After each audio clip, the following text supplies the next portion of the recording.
I've been waiting for someone to comment this. The biggest breakthrough I've had as an SAT tutor is realizing, so what if you run out of time?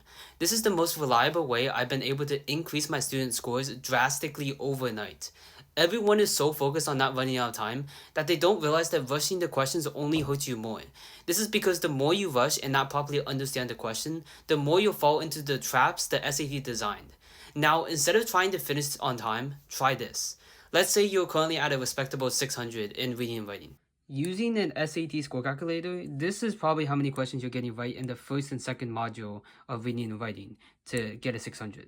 Now, what if you just leave the hardest 2 questions in the first module and hardest 5 questions in the second module completely blank? You just don't even try to answer it.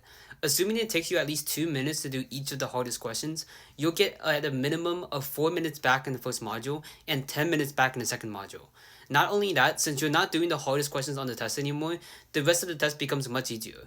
So by not even attempting the hardest questions, you get a lot more time and the test becomes easier.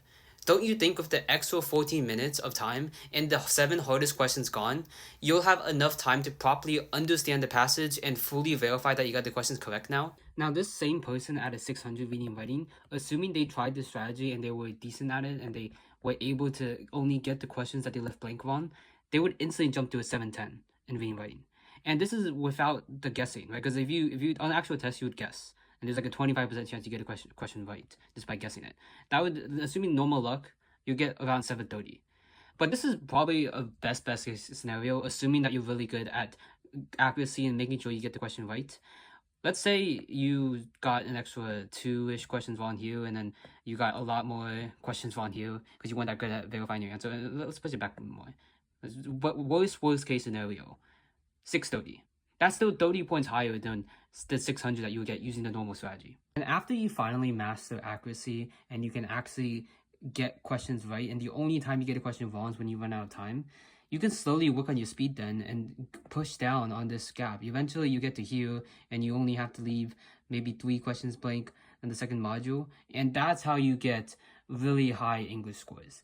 And this is how my students usually do it. One warning though before you try this only works if you can actually get the other questions right when given enough time. So here's what to do first. Open Bluebook and click on Accommodations to give yourself unlimited time on a practice test. Take a full English section and only move on when you're 100% confident in your answers.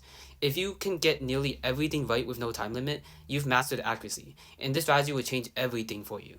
Now, if you can't get everything right, stay tuned. If this post does well, I'll break down how to guarantee that you get a reading comprehension question right.